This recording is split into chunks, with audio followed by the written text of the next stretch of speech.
Hello guys, today I'm going to show you how can you install Ubuntu desktop via the USB.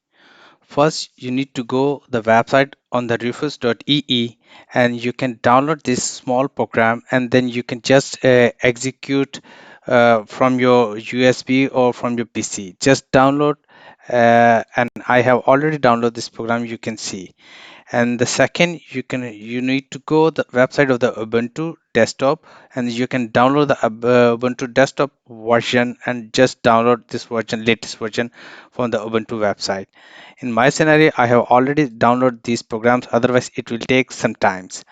Now you just press an executable file and you will get a new screen for just press yes, and now this program show you one window, and in this window you just need to select some small option. For example, you need to select your USB drive. This is my drive I have already attached to my PC, and here you need to select the image which you have already downloaded from the website of the Ubuntu.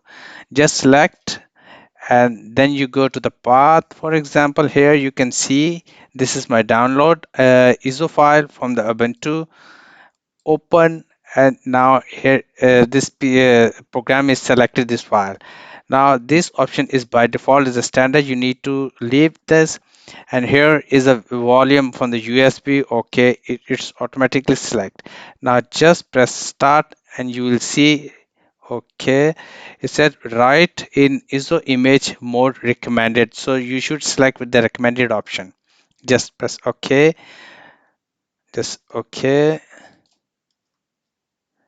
Now, first, this program will going to format your USB drive, then it will make a bootable drive, and then for all copy all the file from your ISO file on the USB. Now you can see here.